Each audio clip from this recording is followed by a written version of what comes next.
Hey guys, new series will be different, hope you enjoy. Prologue. A beautiful pale-skinned woman with long white flowing hair leaned against the banister of the porch. Her pale pupil-less eyes staring off into space thoughtfully. She sighed deeply before walking away from the railing and toward the beautiful sliding doors of her palace. The doors opening before her like magic as she seemed to almost glide through the hallways. Not a moment later she reached her sitting room. Elegantly laying down on one of the large pillows as her long white hair splayed out around her. They will come eventually. 3,000 years. Her cut eyebrows scrunched together. Her face showing her displeasure. She shook her head from her thoughts. Now was not the time for such thoughts. She frowned as she again remembered her mistakes over the years, her panic-driven plan to use the Kaminoki and turn the world into an army against her family who'd inevitably arrive. It had been a foolish idea. And she only realized that in hindsight when her precious children had pointed out the obvious. Atsutsuki eat hundreds of fruits. From hundreds of Kaminoki. From hundreds of worlds. Attempting to use the power of one Kaminoki against the combined power of hundreds would never work. Regardless if the entire planets was an army against them. She had been adamant her plan would work. Even becoming angry at her children for opposing her. Hagoromo. Her eldest at 14 years old. Had been unfazed by her anger and had asked a question instead. How easy would it be to destroy every human on the planet? She had immediately replied that she could do it in moments. And that was the truth. She was the avatar of this world's Kaminoki. Granted extreme power from the fruit she ate. She smiled as she remembered the look Hagoromo gave her, and eventually Hamura did as well when he realized what his search brother was pointing out. It had taken her a moment. But finally, she realized what they were saying. And it really hit home. Her panic fading.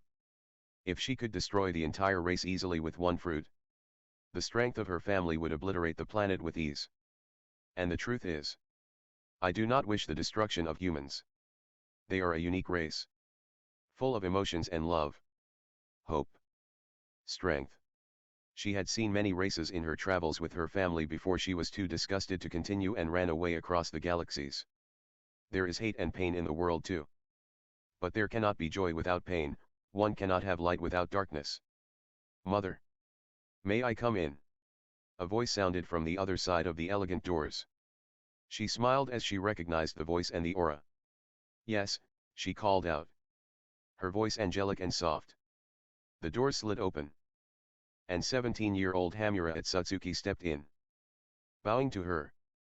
Her hands lay calmly in her lap as she waited for her second son. Kaguya-san. Dinner is ready. Kaguya raised an eyebrow. I thought we had servants to deliver such announcements. Why do you come yourself? Hamura's face flushed slightly in embarrassment. I made dinner myself, he said somewhat sheepishly. Kaguya smiled brightly. Her beautiful face radiating happy surprise. Standing up, Kaguya glided across the room and gave her son a hug. Hamura froze in shock at his mother's uncharacteristic action. But he quickly got over it and hugged her back. Enjoying the embrace of his mother. She had grown warmer and more open after they had calmed her down from the impending Atsutsuki attack. Since then she had become more focused on her duties as a mother and more involved in her children's lives. They had been working to prepare the world for the future of the attack. But they were also actually spending time together as a family. Come. Mother. I think you will enjoy the food, Hamura said. Taking his mother's soft hand and leading her down the halls toward the dining area. Sliding the door. He found his search brother already sitting at the table. Conversing with a small orange frog with a purple bead hanging from his neck. Next to the frog sat a small white snake. Both the little creatures were talking to his search brother. But upon his and his mother's entrance the animals turned and bowed in respect to his mother. Kaguya smiled and allowed herself to be led to the head of the table. Hamura pulled out the chair for her and waited until she was seated. She thanked him. Only then did she notice the servants were missing from the large dining hall. In an instant, her senses expanded. And she found there was no one else within the palace beside the people and the small creatures in the room. Hamura-kun dash. Don't worry about it, mother. I dismissed the servants for the day. Hamura interrupted. Knowing what she was going to ask. Just sit back and enjoy.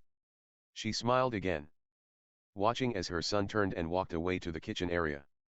As he walked, semi-transparent versions of Hamura separated from his body before becoming solid. Then he and his 3 clones walked through the doorway and disappeared into the kitchen. Kaguya followed him with her eyes for as long as she could. She was ecstatic that her son was trying other things. She had realized that she'd raised them both as royals and they didn't know how to interact with everyday people. The people of this world used to fear me as well, Kaguya thought, turning back to the table and patiently waiting for the food. She'd found that her sons had been getting to know their people more than herself. They had encouraged her to get to know them more. She'd also worked hard after that to dispel the illusion that she was the rabbit goddess. Her efforts had been in vain. People instead coming to love her for her kindness to them. She was happy that her sons had knocked her out of her funk, as Hamura put it. Her pupil-less eyes landed upon the 2 small creatures her eldest was conversing with. The little orange toad laughing loudly at something the snake said. She recalled how her family had come to know Gamamaru and Hakuja. Both a kind of creature she had given the name of summons. Flashback. Kaguya floated a few feet above the lush grass. Her 2 sons walking before her, leading her quickly to the requested meeting place with the leader of the talking toads. It had been a year after she had come out of her panic. And Hagoromo came to her one day, telling her he had found a toad. A talking one. And that it wanted to meet with them all. She had agreed, intrigued by what the toad wanted and that it could talk. A moment later they arrived at the large rock. And she lightly landed on the ground, her long hair streaming behind her. Hamura stood patiently at her right while Hagoromo seemed to search around the rock. She laughed lightly at her son's near frantic state as he searched around a large stone. He doesn't want me to think that he brought me out here for nothing. But it's okay even if that's what it was. I enjoy spending time with my sons, Kaguya thought, picking up on the thoughts in Hagoromo's mind. Hagoromo-kun. Dear, she smiled, holding back her laughter at his upset expression. Have you tried using your eyes? Hamura nearly fell over laughing at that. Clearly, Hagoromo didn't understand what she meant and thought she was teasing him. Hagoromo still didn't get it. She sighed teasingly and activated her inherited Byakugan with a thought. The veins around her eyes only lightly pulsing. She grinned at her eldest son's expression, as he realized what she meant and began looking extremely embarrassed for having not thought of that. A moment later Hagoromo's Byakugan pulsed and he gained the near limitless 360 degrees vision. Hamura's activated a second later. And they soon found the orange toad leaping toward them a way off, clearly hurrying as fast as he could. They waited and watched him hop through the trees before coming to a stop on top of the waist-high rock. My deepest apologies for being late. Please forgive me, the frog said with a bow. Kaguya frowned lightly. You need not bow to me, she said as the frog raised his head. The small orange frog nodded. Allow me to introduce myself. I am Gamamaru, leader of the toads. Pray tell, Gamamaru, how are you able to speak? I have been here for many years and never found creatures that could talk, Kaguya asked curiously. That is a long story for another time. But I will give you the shortened version. Gamamaru settled into a more comfortable position before continuing. There are many groups of creatures on this planet. We have been here for ages. Longer than the humans. And we developed the ability to talk and use the nature chakra of the world. We developed our own homes over the world, sticking mostly with our species. How many groups are there? Of animals? Hamura interrupted, getting a look from his mother. I do not know. Many of the groups are hidden. The only interaction we toads have are with the slugs, snakes, hawks, and dragons. Kaguya raised a clipped eyebrow at the groups but kept silent. The frog was about to begin again but was cut off by Hagoromo this time. Why are we only meeting you now? Why have I never seen any other talking creatures? Hagoromo questioned, crouching down close to the level of the toad, his pupil-less eyes staring intently at him. You've never seen us due to all of us hiding when your mother ate the fruit of the Kaminoki. Honestly, we were frightened by her power and feared what she might do with it. Gamamaru replied. I deeply apologize for that. I'm sure my anger and fear could be felt for hundreds of miles. Though thanks to my sons, I am much better now. Kaguya said, her harmonic voice conveying her regret. You were afraid of the return of your family. Kaguya's head shot up at that, staring intensely at the toad. How could you know that? She nearly shouted. Hamura put a hand on her shoulder, calming her down. Allow me to explain why I asked to meet and you will understand. The three white-eyed family members nodded in response to the orange toad. I have received a prophecy. A prophecy that pertains to you and your children. And your family that will eventually come for the Kaminoki. Gamamaru started, his voice shifting slightly as the attention of the family fell entirely on him. In return for sharing this prophecy with you, as representative of all the groups of speaking creatures, we request that you create us a home. A permanent home away from the world of humans so that we may expand and grow without infringing on the growth of humans. Kaguya's eyes widened slightly, processing everything quickly. He has information that can help save this world and the humans. All he wants in return is a home for himself and his kind. I can do that. Gamamaru. I can create such a place. But I require something. You will all be moved to another dimension. A habitable place that has its own nature chakra. But to get from that world to this you will create summoning contracts. Hagoromo will distribute these to the humans. And you will help them when they summon you. Agreed. Good. Now tell us of this prophecy, Kaguya ordered. A hint of her previous anger and fear of her family in her voice. Gamamaru picked up on it and quickly obliged. You are going to have another son. At this Kaguya's and her son's eyes widened. How can I possibly have another son? The Kaminoki. As you may know, the god trees are sentient entities. The one on this world wants to survive just as much as you do and is contributing to it. When you ate the fruit, the process of the child being formed began. This boy will be part Itsutsuki and part Kaminoki. The first of his kind. Hamura's and Hagoromo's jaws had long since dropped wide open. Kaguya was similarly shocked but held herself together better than her sons. This boy won't be human and as such will not be born as normal humans are. Gamamaru stared directly into Kaguya's eyes. Kaguya-sama. Do you know how long it takes for a Kaminoki to fully grow?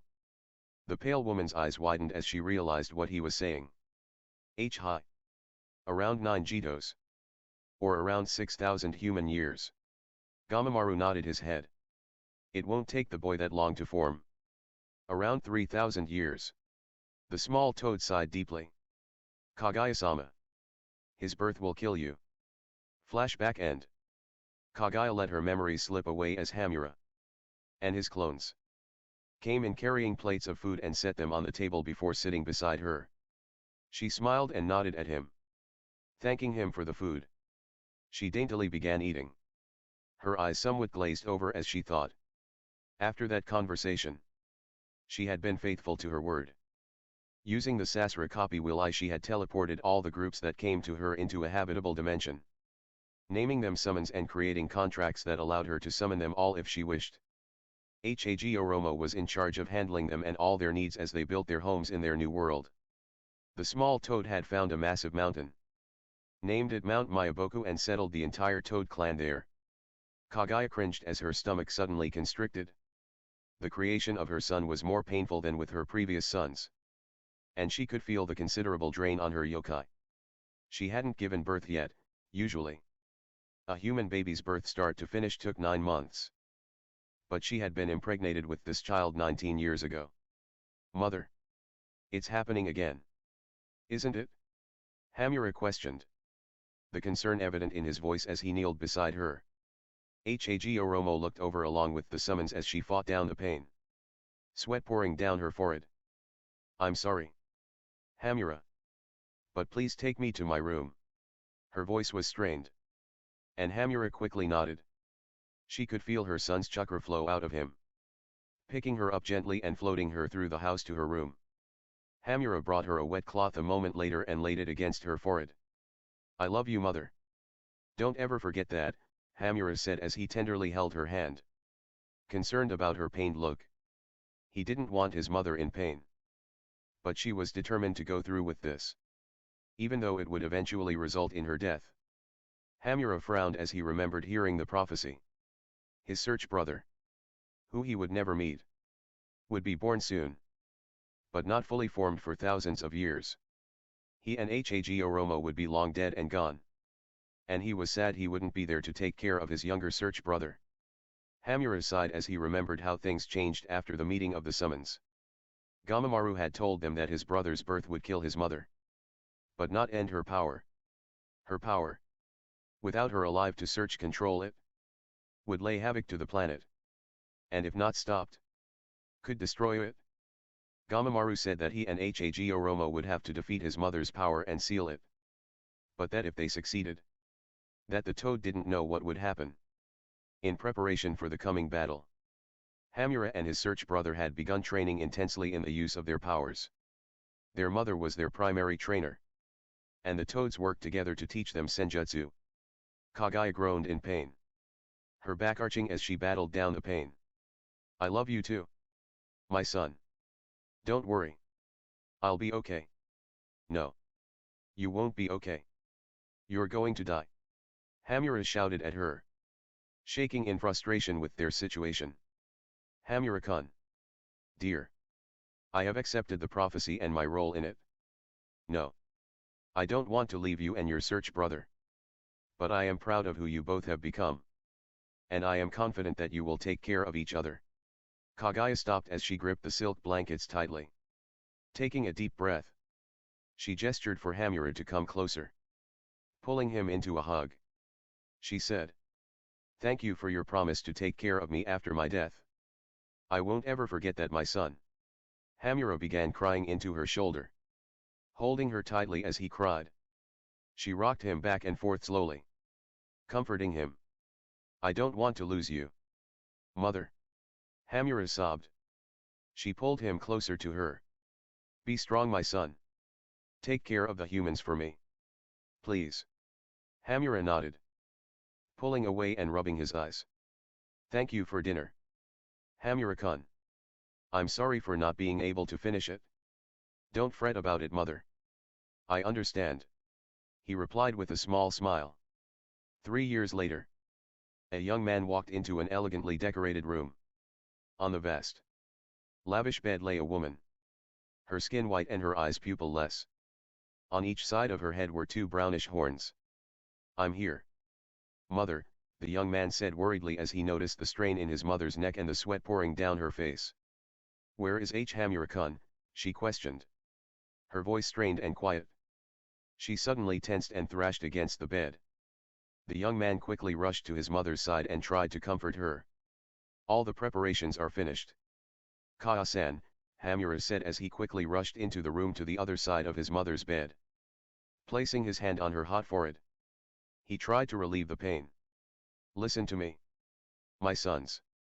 Hagoromo-kun." "Hamura-kun," she started, obviously in great pain. "There are many things I need to tell you before I pass on." Both of her sons looked at her intently. Hagoromo holding her hand, and Hamura wetting a cloth to put on her forehead. She smiled proudly through the intense pain she was feeling throughout her entire body as she looked at her 2 beautiful sons. They meant the world to her. Hagoromo with his spiky shoulder length, pale brown hair, a chin length, braided lock hanging in front of his left ear. Both he and his search brother had a pair of horn-like protrusions extending from either side of their foreheads and pupil-less white eyes. Like her. She grimaced as a wave of pain struck her and she tried to curl inwards on herself. The pain was so intense she was on the edge of screaming. With extreme force of will, she forced the pain back down, focusing on her sons' worried faces. "You know what to do, my sons. Do your best. And no matter what happens, know that I will always love you," she said with a cough.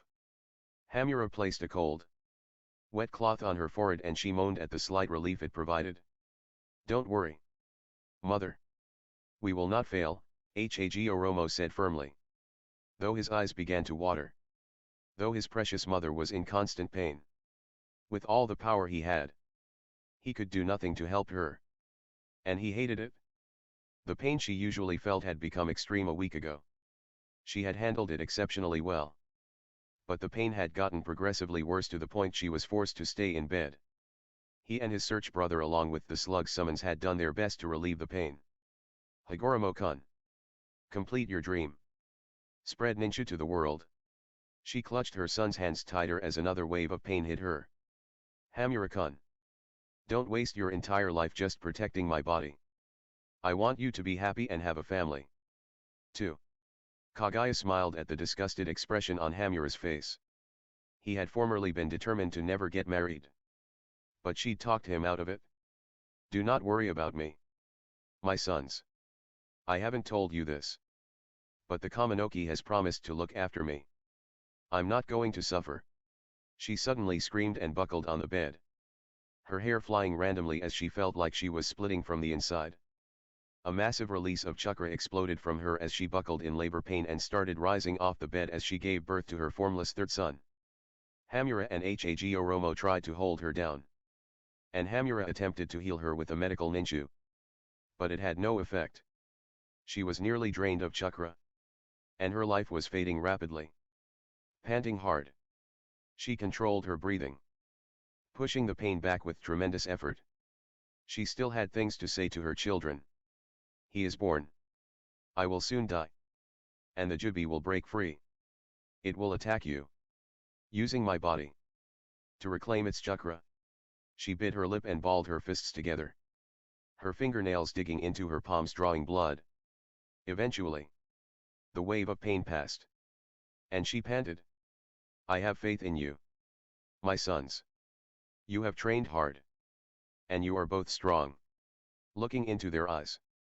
Hagoromo's red 3-tomo ones and Hamura white pupil-less ones.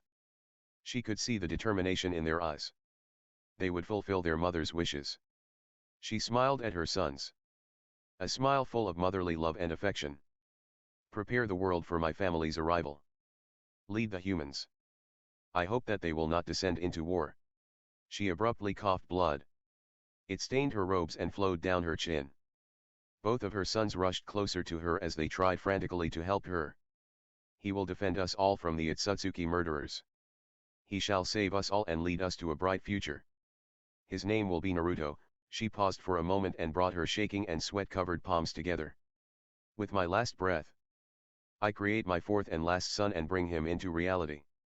She said with a surprising amount of strength. Banbutsu Sozo, she roared.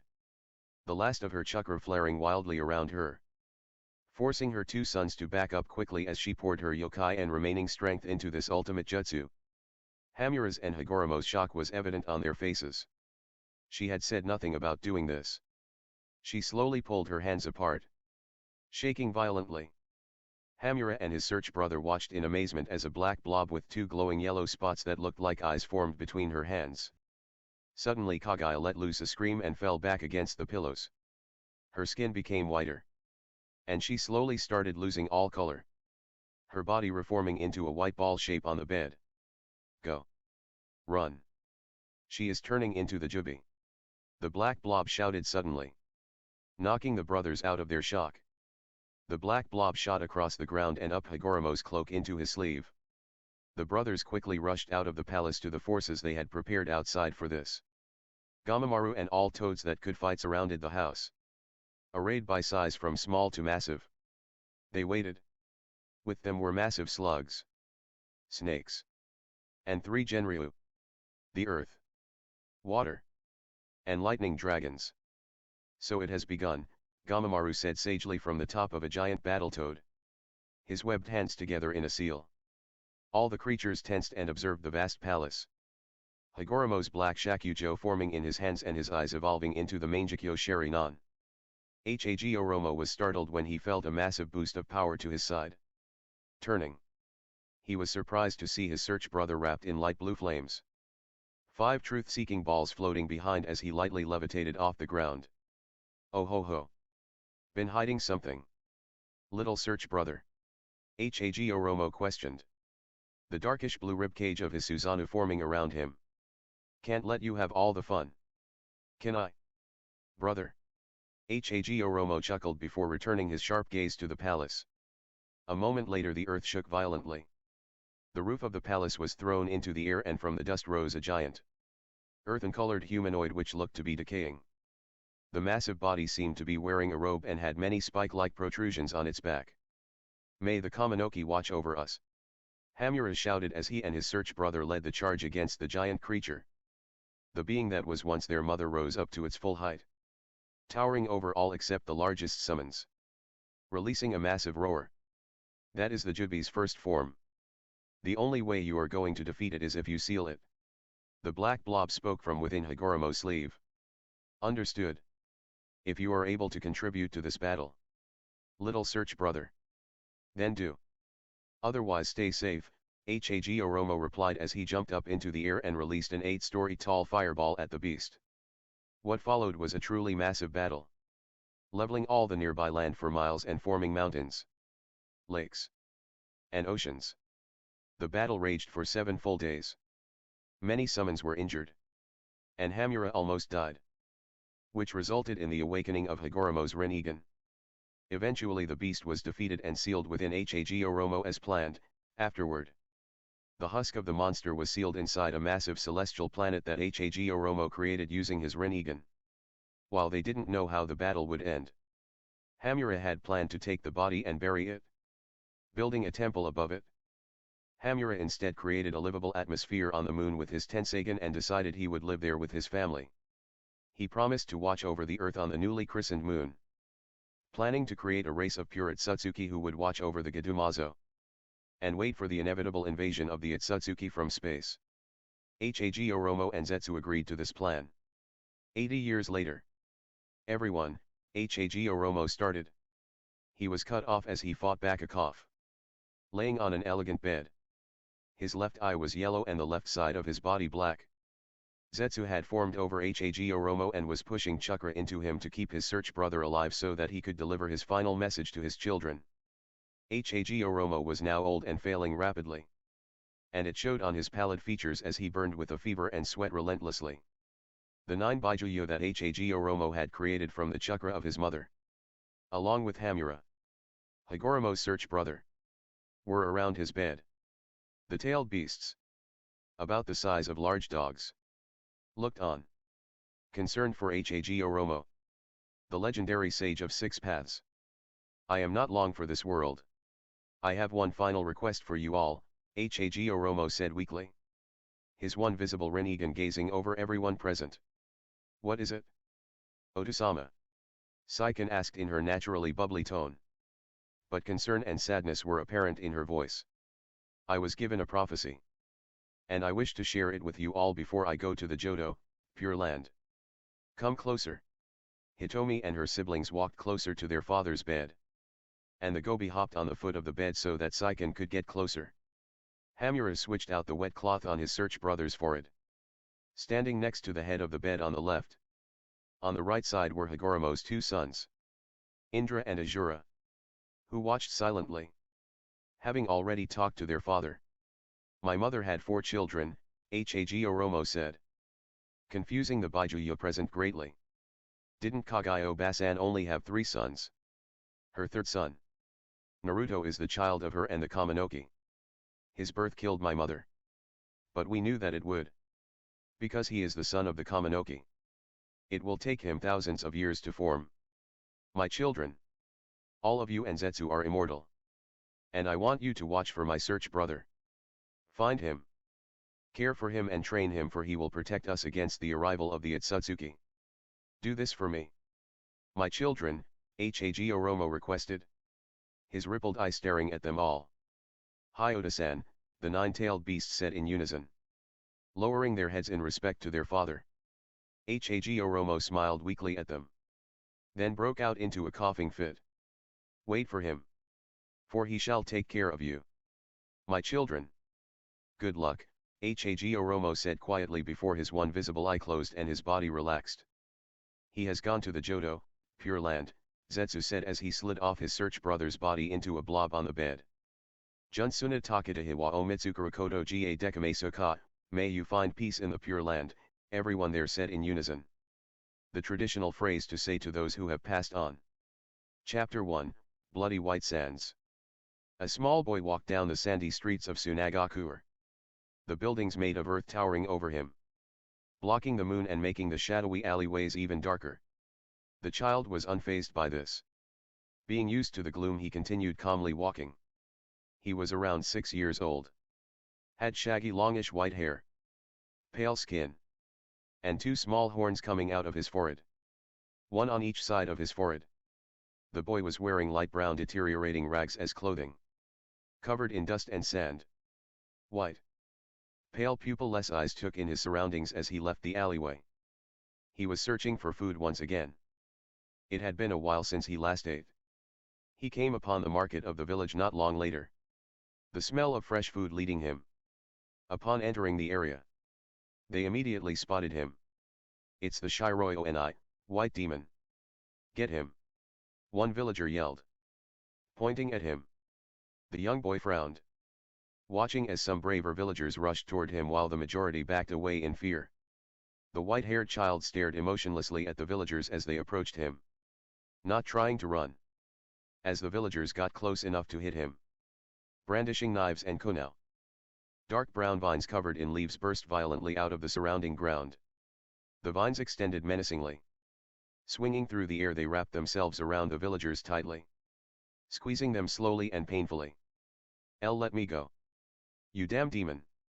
one of the villagers cried, struggling as hard as he could, trying to cut the strong vines with his knife. The nearby residents looked on in fear at the pale-eyed child, who walked past the restrained villagers to an abandoned stand. Once he reached the food stand, he grabbed several rolls of bread before calmly walking away. "Let us go," a trapped villager yelled at his receding form, drawing his attention back to them. The horned 6-year-old turned and looked over his shoulder, one hand outstretched toward them. The boy looked hesitant, unsure what to do. "Let them go, Naruto. They're morons. Not worth it." The white-haired boy pivoted sharply and saw the owner of the voice. A very tall man, who had 2 distinctive red markings on the right side of his face, the only visible part of his head, the rest hidden by his turban-like headgear and by a sheet hanging from it on the left side of his face. He wore the standard attire of a Sunanin, complete with a forehead protector and flak jacket. The now-named child nodded, relaxing his arm and letting it fall to his side. As he did so, the vines holding the 5 villagers loosened and slid back into the sandy ground, disappearing altogether. The entire market plaza was silent as the villagers coughed from having their air supply cut off. Naruto walked away from the area, fading into the gloomy alleyway. The shinobi who had arrived watched the child leave. Exhaling, he turned to the villagers to berate them for antagonizing the child yet again. "Fools! You're lucky I was here, or you would all be dead," Baki thundered. They trembled from his killing intent and the anger in his voice. "But it's a demon." One of them apparently didn't care about his killing intent, yelling back at him in outrage. "He may well be one. And if he is, do you honestly think you can kill him?" Baki deadpanned, glaring into the foolish villager's eyes. The man faltered as he realized his own idiocy. "Morons. Even we shinobi can't kill the boy. Some have tried. Besides, the Kazekage has ordered for the boy to be left alone. Do you understand?" Baki yelled at everyone present, who all nodded in fear at the killing intent he was leaking. Good, Baki disappeared in a swirl of sand to report this newest incident to his leader. With Naruto, one could see a boy sitting on one of the many rocks that stuck out from the village's massive sand and rock walls, slowly eating the bread he stole. Naruto's pale eyes gazed over the sandy and usually hot village. It was late at night, and Naruto needed to find a safe place to sleep again. The last spot discovered a few days ago and booby-trapped in an attempt to kill him. Naruto cringed as he remembered his life. What his purpose was. Who were his parents? Why did the plants protect him? Why did he look so different from everybody else? No one else in the village had white eyes, white hair, or had horns growing from their head. He also had unusually pale skin no one else in the town did. And besides growing up in the hot desert sun, he never tanned like everyone else. Regardless, Naruto was grateful for the plants that protected him from harm. They hadn't always been there, but since that day, they had been around keeping anyone from harming him. Flashback. Naruto was 3 years old. Playing in the living room of his family's house. His Kaguya-san was at the kitchen stove preparing lunch. He watched her with joy in his heart as she stirred the pot. Her long sandy brown hair flowed over her shoulders and down her back. He grinned as she looked over at him with her light brown affectionate eyes. "Go wash your hands, Naruto-kun," she ordered. He nodded hastily, setting down his toys and rushing off to the bathroom. She smiled as she saw him go. Even though he differed significantly from all other children, she cared about him passionately. His pale eyes and horns had terrified her in the beginning. They'd been walking home from a visit with the family in a nearby village when they found baby Naruto laying naked in the sand crying. She'd decided that she would keep him and adopt him, as he was evidently abandoned. Curious as to why he had such pale skin, horns and weird white hair. But it didn't matter to her. Both she and her husband were concerned about Naruto being seen negatively in the village. Because of this, they didn't let the boy play outside. And he didn't have any friends. They were still debating what was to be done. She grimaced. Okay. Sometimes they did take Naruto out in the village. 2 weeks ago she had taken Naruto with her to the market like usual, making sure he wore a hood to cover his features. Naruto had excitedly walked along beside her holding her hand and asking questions about everything.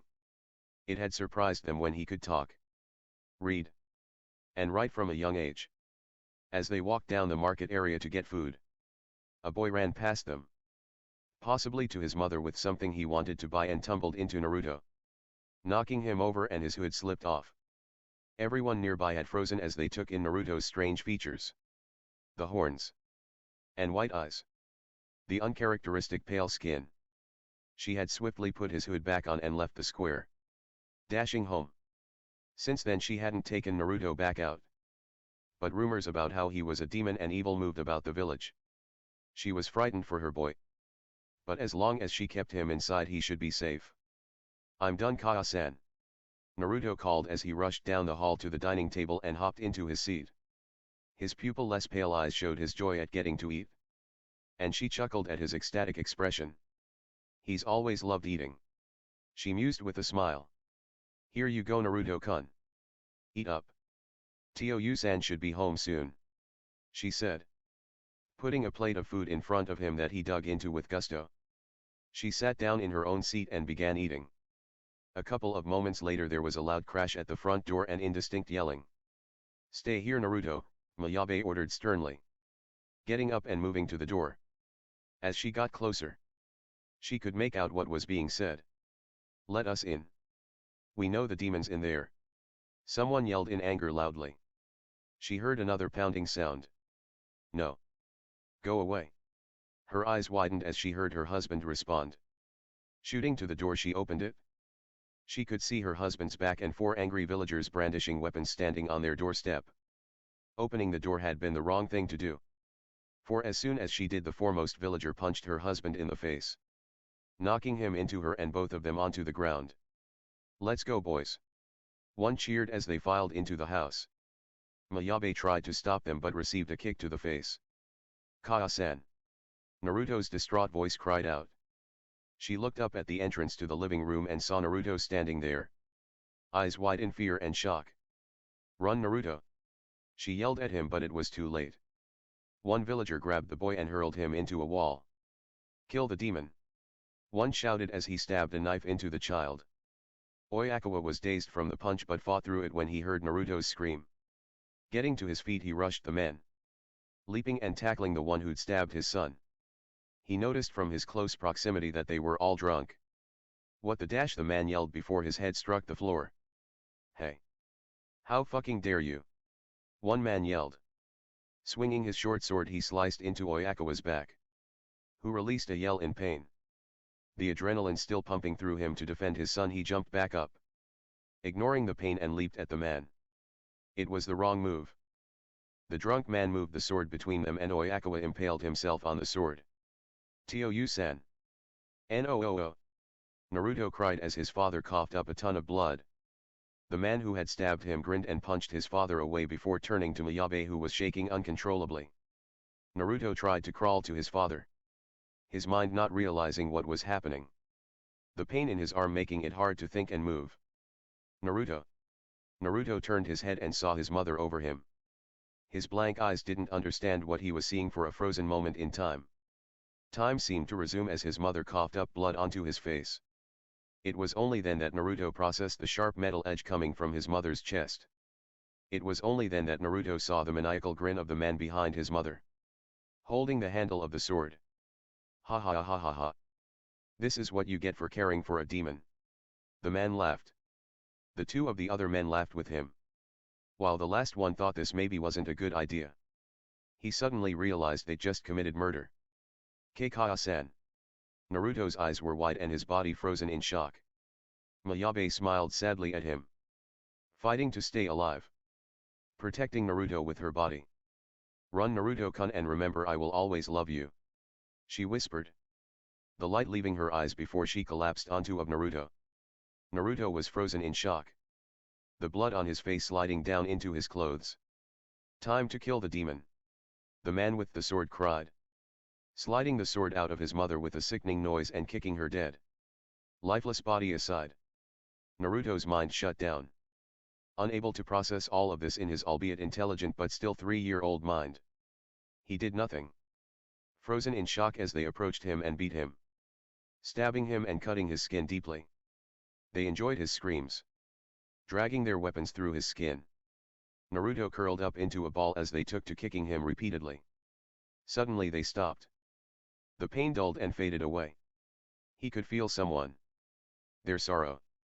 They were sorry. Naruto didn't understand. But he felt his bruised and beaten body supported by something soft. Opening his eyes he found himself in a cocoon made of plants and vines. He watched with wide eyes as barbed vines broke out of the floor and walls. Almost angrily the plants cut through his attackers and killed them. Their screams only lasting for a few moments. Naruto passed out after that. Unable to process the death of his family. The death around him and the excruciating pain in his body. End flashback. Naruto shook his head. Finishing the last bite of the bread. He had woken up after that in a cell. The man he came to know as Baki introduced himself. Naruto had been scared.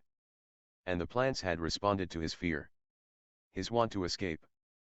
The thick, thorny vines had tried to kill Baki, who had only barely got away, though he gained a thick cut across his chest. After that the plants had attacked the cell wall, breaking it down rapidly and pulling him through. Naruto had run and run until he found a park. Vanishing inside the shrubs he had hidden for days as he dealt with everything. He'd cried for days. The loneliness he'd felt that day had never gone away. All he could think about was his mother and father dying. But he hadn't been entirely alone. The plants had wrapped around him comfortingly, caring for him, warming him and providing shelter. That had been 3-ish years ago. And since then he'd learned to survive. Get food and shelter for himself. There had been several assassination attempts from villagers and shinobi alike. But the plants had always dispatched them with ease. The Kazekage, leader of the village, had noticed him and ordered his men to stop attacking him. Though it didn't really prevent the villagers. Naruto sighed. Hopping off the rocky ledge tens of feet from the ground. Free falling for several seconds he was caught by plants that extended from the dirt, creating a soft landing for the young white-haired boy. Naruto rubbed one vine affectionately. Deeply glad for them and the protection they gave him. I wish one day I could understand my life. I don't feel like I fit in here. I don't belong here. Naruto thought as he walked once again through the darkened alleyways. Before long Naruto reached one of his favorite areas in the whole village. One of the few locations with actual plants. The Suna greenhouse. The first time he'd come upon it he had immediately broken through the wall with the help of his plants and stayed inside for some time before the shinobi found him. Naruto grimaced. They had not left him alone. Continually trying to get him to leave. Several shinobi had died in the attempt. They hadn't used jutsu though. Afraid to damage their precious plants. Eventually, the Kazekage had come and allowed him to stay there when he wished as long as he didn't harm the plants. Naruto didn't trust the man. He was shifty. And Naruto didn't feel any warmth from him. Regardless, he was going to take up the man's offer once again. Naruto walked through the near abandoned streets. The few villagers out this late gave him a wide berth, averting their eyes or glaring at him. It didn't matter to Naruto. No one liked him. And he knew that. For some reason, he didn't feel a need to get their approval. Before long, Naruto reached the wall of the greenhouse. Trying to communicate with his plants, he succeeded in creating a couple of vines that lifted him over the barricade, softly depositing him on the soft, lush grass of the greenhouse. Naruto quickly hurried to his favorite spot, the roots of a large tree. Curling in a small ball and attempting to wrap his decaying rags around him, he started to go to sleep. A few moments later, a wooden dome began to form around him before encasing him inside in safety from those that may want to do him harm. A week later, nighttime was once again upon the village. But it had only been a few hours since the sun fell. Naruto honestly preferred the night. It was cooler, and the sun beat mercilessly upon his unprotected skin. The small boy rubbed one of his horns absent-mindedly. It helped calm him down, he'd found. Naruto was sitting on top of the dome-like part of a 3-story building. He believed it was a restaurant. Naruto stared up at the full moon in the sky. He could feel some sort of connection to it. It made him feel better when he saw the moon. Why am I so alone? Who are my real parents? Why did Kaya-san and Tio-san have to die? Naruto had so many questions. And he felt it was a recurring theme. All questions and no answers in his life. It bothered him. But at the same time, he was patient. He knew the answers were coming somehow. One day something would reveal them to him. He didn't know how, he knew. Just did. Naruto's pale eyes latched onto a family walking down the street below him. The mother holding her son and daughter's hand as the father held their daughter's hand. They all looked so happy. I want that happiness. Where is my family? Naruto sighed. Even though Kaya-san told me they found me in a desert. Abandoned. Why do I feel like I can feel them? More questions. Rove. Naruto turned toward the roar and the explosion that preceded it. His eyes widened as he saw a massive sand creature, covered in blue markings. Its one tail flailing about wildly, crushing nearby buildings with ease. The beast roared something out, but Naruto couldn't understand it. He could hear the screams of nearby villagers and saw the shinobi leap across the rooftops toward the creature. Intrigued, Naruto began toward the beast. His progress much slower than the shinobi, as he had to wait for the plants to form pathways across the roofs. As Naruto ran toward the creature of sand, he watched it create a giant wind sphere and fire it at several buildings, destroying them. As Naruto got closer, the beast suddenly turned to him and stared directly at him. The beast's eyes were wide, and it began cackling madly. You're finally here. Yes, yes, yes. The beast roared out, confusing Naruto and everyone nearby. The apparently crazy monster began to hop around in apparent joy, its tail flying around randomly. Naruto watched as its tail sent a building flying right at him. The ever-protecting plants grew out quickly in mass from the street below and nearby buildings, latching onto the flying 2-story building. It took the thick vines several moments before completely stopping the building and dropping it to the ground. Naruto narrowed his eyes at the beast. It had attacked him, and while he didn't care that it was killing the villagers that attacked him, he didn't want it to destroy his greenhouse. Deciding to stop the beast, he threw both hands toward the sand creature. Said sand creature's eyes were wide as he saw that it upset the boy. It hadn't meant to throw a building at him. The next moment, mass amounts of plants grew from between the buildings. Tons of vines that moved through the air menacingly flew toward the sand creature. Ah! Crap, was all the beast got out before being covered in the plants. Feeling his chakra draining, he released his control over his host, shrinking rapidly and returning inside the young red-headed boy that was his host. Naruto watched the beast disappear and recalled his plans, transporting himself quickly to the large crater it had formed. All the nearby shinobi had watched the entire ordeal, wondering what would happen when both the demons of the village met. When they had seen the Shiroyo and White Demon, arrive, everyone had backed up quickly. The Kazekage stood on a nearby roof, watching in extreme interest.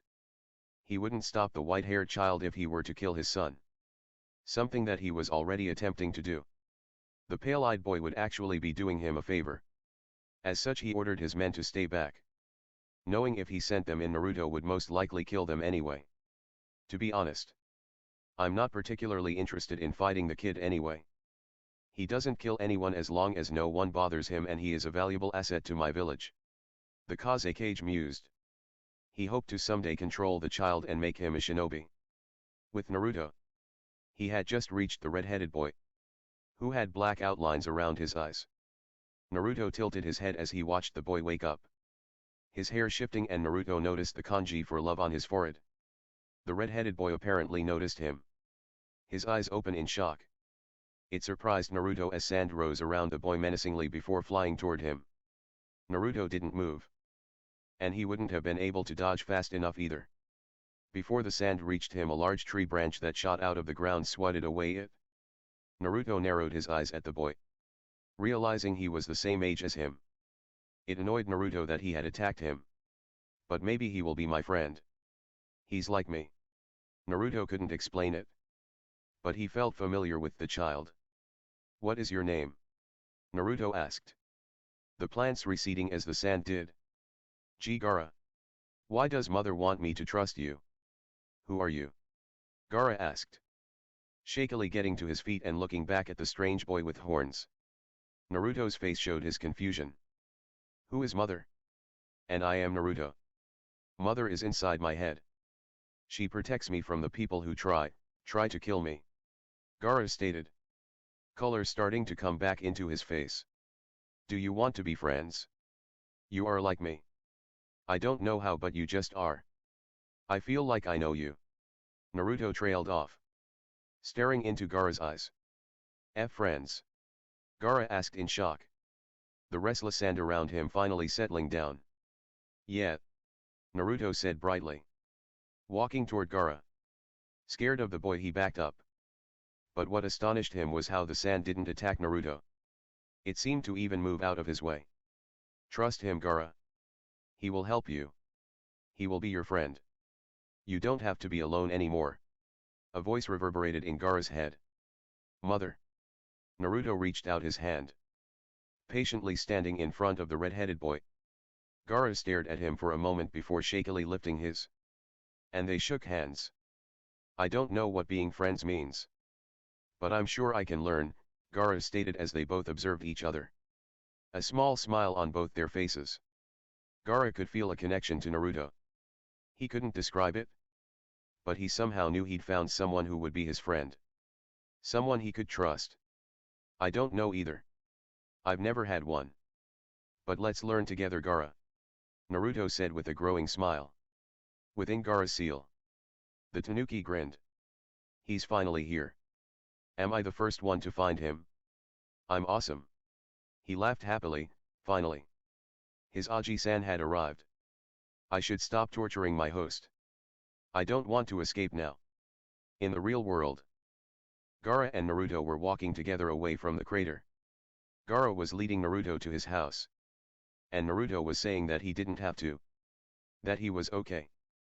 Gaara was adamant though, insisting that Naruto should live with him. They had plenty of room after all. The massive Tanuki smiled as he could feel Gaara's determination. He didn't want to lose his new friend. Gaara. I am sorry for how I have treated you. You can sleep now. I will not try to escape anymore. The sand creature knew he had really messed up with his host, and he hoped that he could rebuild it with the boy. Outside the seal, Gaara stopped in shock, staring off into space, which concerned Naruto. Gaara? Are you okay? Naruto asked, standing a bit ahead of his new friend. Yeah, just that mother said I could sleep. Gaara's voice conveyed his shock at that. Naruto raised an eyebrow, confused at his friend's statement. She doesn't let you sleep? Naruto asked, visibly upset that his friend couldn't sleep. No. Mother has never let me sleep before. Every time I do, she tries to escape. Gaara shook his head and began walking again. Naruto walking beside him as they continued toward Gaara's home.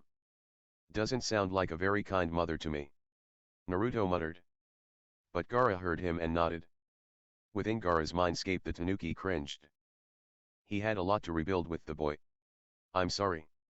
I just wanted to escape. And Naruto's arrival made me realize that I shouldn't have tortured you. It wasn't your fault. Hi, Gaara said, speeding up as they moved through the streets. There were only a few villagers visible. Ones that were coming back to see what happened. Upon seeing both demons together, they turned tail and ran for their lives. Scared out of their minds. One demon was more than enough to kill hundreds of people. Both could probably level the village. Gaara, where do you live? Naruto asked, wondering where they were going. The Kazekage mansion. Gaara replied, turning on the street. The next moment the mansion came into clear view. Naruto's jaw dropped open in shock. Wait. You're the son of the Kazekage. Gaara nodded. I would not call him my father. He's tried to kill me multiple times. Naruto had no response. Understanding his friend's emotions and the distinct lack of them. Keeping his peace. He followed his friend up to the front double door. Are you sure me staying here is okay? I will make it okay. Gaara's voice held a level of danger and Naruto was touched. Glad that Gaara would be willing to stand up for him even though they just met. Naruto smiled as they walked inside. The massive doors closing behind them with a resounding clang. 4 months later. The Kazekage sat at his office desk. The room around him plain. Containing only the bare essentials required to complete his job. He worked through the paperwork that directly needed him to read it. The council or secretaries handled a lot of the everyday paperwork. He picked up one sheet from the council. It detailed their thoughts on his son. And the horned boy Gaara had become friends with. The Kazekage had been extremely surprised when Naruto became friends with his son. And it had changed many things in only a few days. At first, he had been against Naruto living in his house, which had resulted in him having to dodge his son's sand as it leaped at him. Naruto had quickly intervened. Resting his hand on Gaara's shoulder, he calmed him down with ease. And Gaara retracted his attack. He had watched in amazement as the white-haired horned boy calmed down his son from his rage. Something no one had yet been able to do besides Yoshimaru before he had ordered him to kill Gaara. Naruto was able to calm him down and was going to leave. Something that Gaara was clearly very against. He changed his mind at that moment. And in hindsight he was pleased he did. Allowing Naruto to stay. Since then many things had changed in the last 4 months. Gaara was able to sleep for some reason. And his usual insanity was not present. While Naruto was a strange one.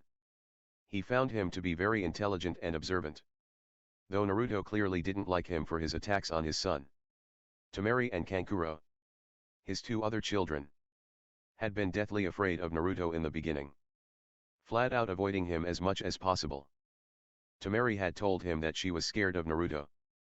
But surprisingly Gaara had been the one to encourage them to get to know Naruto.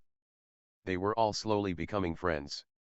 And he was glad that he now had a way to keep Naruto under his control. Naruto's incredible control over the plants reminded him of the first Hokage Smokyutan.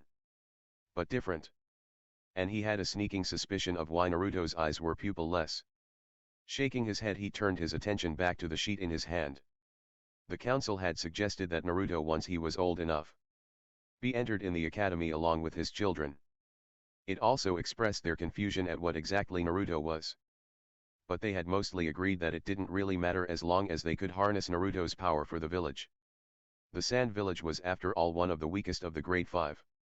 With Naruto. Naruto sat cross-legged in the living room of his new home. In front of him was a wooden go board. It was being supported on the side in front of him by plants. While on the other side where Gaara sat it was being propped by sand.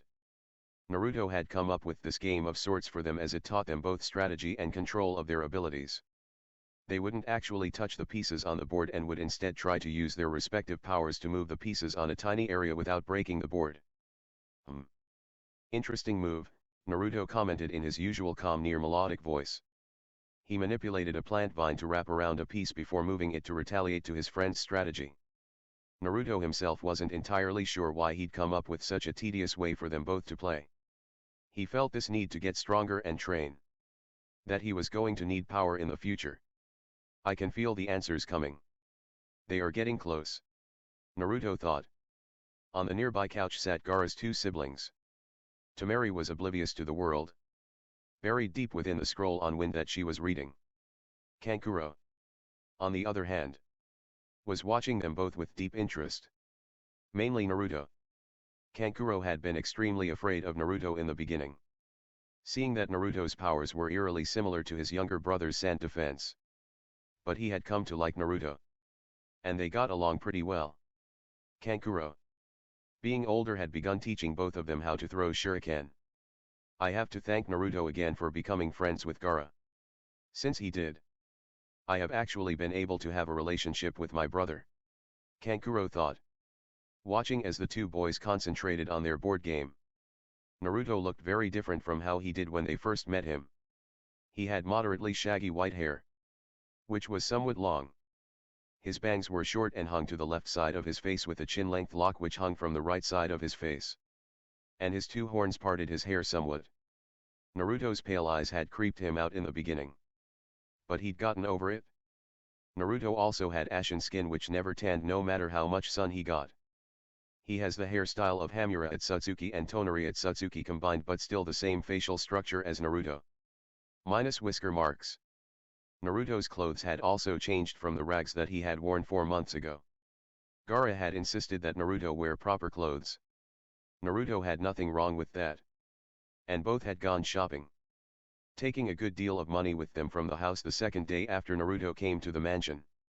Kankuro and Temari had feared Naruto and Gaara back then and were just happy they were out of the house. I'm willing to bet they probably had to threaten someone to give them Naruto's new clothes, Kankuro mused, as people were still terrified of them, now calling them the Demon Duo. Naruto had chosen clothes that were similar to the garb worn in Suna, but with his own style. He had selected a white kimono, pale green sash, and black sandals. Kankuro honestly thought he looked pretty good in it. AHH. I win again, Gaara nii-san, Naruto said, laughing at Gaara's annoyed expression. Having lost yet another game to his friend/brother. Gaara and Naruto had decided to become brothers as they felt this unexplainable bond between each other. Want to go again? Naruto asked. And before Gaara could answer, Kankuro cut in. You guys want to go out and eat? I'm hungry. What about you? He asked. I'm fine with that. What about you, Gaara? Naruto stood up and stretched, the plants holding up the board sliding back into the ground. Let us go, Gaara replied in his usual straight-to-the-point tone, lacking its usually threatening undertone. Naruto had helped Gaara deal with the insanity that had been slowly consuming him, and being able to sleep probably helped too. Kankuro nodded, and they left the room, leaving Temari engrossed in her scroll. They quickly left the large mansion. Arriving on the street outside, people spotted them and backed away, scared of the two demons with their brother. No one dared threaten them. The demons were perfectly capable of defending themselves, and it was now illegal to bother either of them. The trio ignored the looks and made their way to one of the more popular restaurants in town. So Naruto, what are you planning to do later on in life? I know me and Gaara, as well as Temari, will be enrolling in the academy, Kankuro said, turning toward Naruto as they walked. Naruto's pale eyes turned to him, and Gaara was paying attention, wanting to know what his friend planned to do. When does the academy start? Naruto questioned. At 8 years old, was Kankuro's reply. Most likely I will join you at the academy unless something changes. Naruto trailed off, gaining a thoughtful look on his face. Naruto nii-san, can you please explain why you seem to think something is coming? You keep referring to something, Gaara asked, his curiosity evident in his voice. I don't really understand it myself, Gaara. I have this feeling that the answers to my questions are coming. I don't know how else to explain it, Naruto replied. How is Shikaku today? Naruto asked, looking toward Gaara. Sleeping again. It's almost all the lazy raccoon does, Gaara said and suddenly winced. Okay, he's awake. Naruto grinned. Yelling again? Yeah, Gaara replied, holding a hand to his head. Gaara's relationship to the tanuki within his head had improved dramatically.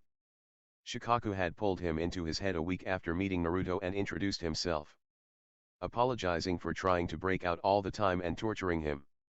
Shikaku had explained that he wasn't his mother and had gone on to tell Gaara the true story of his mother and how she loved him. Gaara had gone into a rage, wanting to kill his father for lying to him and genuinely losing any sort of caring he had for his father. Naruto had been the only thing that prevented him from attempting to kill his father, which he was grateful for, not wanting to lose himself to his emotions, as well as possibly dying. He wasn't strong enough to kill his own father after all. Shikaku had told Gaara his name and promised to take care of him. Gaara had surprised the Tanuki that day, asking if they could be friends. Gaara at the time still didn't fully understand the meaning of friends, but he wanted to be friends with the beast regardless. "Do you have to yell all the time, Shikaku?" Gaara complained, only causing the mischievous raccoon to grin and yell louder about absolutely nothing. "Arg!" Gaara muttered, holding his head with both hands now in a way that was reminiscent of his insane rages. Naruto raised an eyebrow. "You know you can cut the connection to Shikaku, right? He did say you could do that." Gaara face-palmed before cutting the connection to his insane inner demon. "Thanks." Naruto nodded. "AHH. We are here," Kankuro said. And so they had. Reaching the front doors of the restaurant, they walked in and found a table. The villagers within saw them but kept quiet, letting them be. It was a couple of moments before a waiter came to their table and quietly laid out menus for them. Naruto picked up his and browsed, ultimately settling on barbecue. Gaara got rice and Kankuro had some ramen. Giving their orders to the silent waiter, they waited patiently for their food to arrive. "So Kankuro, how is training with puppets going?" Naruto asked, gaining Kankuro's attention. The young boy's expression became excited. "Awesome. Puppets are so cool. Lady Cho is training me. And while I'm rather bad at some things, I think I'll become a great puppet master one day," Kankuro replied ecstatically. Naruto smiled. "You said you were learning to connect chakra to the puppets?" Naruto asked, a grin on his face. Yeah. Can you connect one to that lady's drink?" Kankuro smirked as he caught on to Naruto's plan. "Oh yeah. Easy. Do it." A nearly invisible string shot out of Kankuro's finger and flew through the air until it latched onto the glass of the lady a couple of tables over. Kankuro waited until the lady went to grab her drink before moving it out of the way. Naruto and Gaara to an extent burst out laughing while Kankuro fought to keep down his laughter at the lady's shocked expression. He needed to concentrate on keeping the connection to the glass. The lady went for her drink again, and he moved it just out of the way once more. Her expression became angry, and she continued to grab for the glass. By the time she realized it was Kankuro's doing, Naruto and Gaara were laughing hard. Kankuro could see her rage at the prank in her face. It was amusing to see it quickly disappear as the woman realized just who was sitting at the table. Two of the Kazekige's children and the boy who had killed countless villagers is enough to stop anyone in their tracks. Kankuro turned back to the table as the waiter arrived with their food and they dug in with gusto. 1 week later. "Hey Naruto. Here are the scrolls you asked for," Temari said, handing the horned boy a bag full of scrolls. "Thank you, Temari," Naruto replied, taking the bag from her and sitting down on the couch. Naruto had decided he needed to have at least a basic understanding of chakra and shinobi life before he enrolled in the academy. He had the free time, and this was a productive way to spend it. Gaara sat in the middle of the living room mat a few feet off, sand swirling in a mesmerizing pattern around him. He had his hands held apart as he attempted to form his sand into different complex shapes as fast as possible, finding it immensely entertaining. At first, he created a sphere, then a square, triangle, kunai, shuriken, sword, book, bowl, knife, and then a spoon. Temari smiled as she watched her sibling and his friend go about their activities. Gaara working hard to get a better understanding of his sand and Naruto reading intently. "You two don't mind if I invite a friend over, do you?" Naruto looked up from his scroll at Temari, seeing her unsure expression. "I'm fine with it," Naruto replied before returning to the scroll. Gaara stared at her oddly for a moment before a small smile came to his face. Sure. Temari Oni-san. He said. Before returning to shaping his sand into a castle bit by bit. Temari smiled at the irony. Gaara making a sand castle. He'd have never even thought of something like that 4 months ago. Nodding, she made her exit. Heading toward her friend's house to invite her over. A couple of hours passed as Naruto continued to read his scrolls. Gaara eventually moved outside and practiced throwing shuriken at the targets in the backyard. Naruto was distracted from his reading by the sound of the front doors opening. Laying down the scroll, he stood and moved through the halls. He was curious as to who Temari had brought into the mansion. Usually no one beside him and Gaara's siblings were in the estate. Yes. Gaara's father was here. But they rarely saw him. Walking through the doorway into the entrance hall, Naruto spotted Temari talking to her friend, who looked somewhat scared. It was a girl around their age with dark brown hair. Almost black. Her hair was shoulder length. And she had hazel eyes. She was wearing a kimono similar to Temari's. Upon seeing him, the girl froze and stared at him, taking in his strange features. Naruto stood calmly, watching as Temari reassured the girl that he wasn't dangerous. Once she had calmed down, he spoke. Hello. My name is Naruto. Nice to meet you. He gave a small bow to the girl. Hi. My name is China Mikoki. And nice to meet you. The girl replied. Much calmer than she was before, but still scared of the pale boy. Naruto nodded before walking in his normal, almost royal gait across the hall toward the kitchen and disappearing in the doorway. See. He's not that bad. Gaara is much better too. Temari said. Her friend shakily nodded. He's much nicer than I thought he would be. Kaa-san said he was a demon who wanted to kill everyone. She replied. Stronger now. Told Yat. They are wrong. Naruto-san is just misunderstood. He only defended himself against people who attacked him for being different. Temari said. Come on. Let's go play. Hi. With that, they both rushed up the stairs to Temari's room. With Naruto. Oh hi Kankuro, Naruto said. Seeing Kankuro eating some snacks at the kitchen table. Hi Naruto. Just came back for some lunch since Lady Cho gave me a break, Kankuro replied. Stuffing some more food in his mouth. You still going to wear that silly cat uniform? It's not a cat uniform. Naruto said. Moving to the fridge and getting out some food to eat. Naruto sat down beside Kankuro and continued to tease the boy about his fashion choices for the rest of the time Kankuro was there. After Kankuro left, Naruto returned to his scrolls and continued reading. Finding Gaara napping once again on the living room couch. The sand wrapped around him like a blanket. Naruto chuckled. Gaara loved sleeping like nothing else after not being able to sleep for so long. In fact, Gaara was usually violent if woken up before he wanted to. When Temari had tried it once, Gaara's sand had pushed her away, wanting to stay asleep longer. Naruto grinned as he remembered that day. They had an outing planned at the park. And it was time to go. Temari had asked for his help. And he'd slid a vine through the covers, slipping past Gaara's sand and tickling Gaara mercilessly until he woke up. Naruto chuckled. Leaning back on the couch, he picked up where he left off in the scroll. Chakra is created when two other forms of energy, known collectively as one stamina, are molded together. Chapter 2, The World Must Spin On. Roughly 6 years ago. Konoha. Namikaze Minato stood by the bedside of his wife, who was thrashing on the bed in the throes of giving birth. Minato squeezed her hand and placed his other against the clearly weakened seal on her stomach. Channeling chakra into the seal, he held it together for a while longer. They had been at this for 5 hours so far. And he was struggling to keep the kyubi sealed. They were in the Namikaze estate that was a ways off from Konoha, deeper into the land of fire. It was just him and his wife.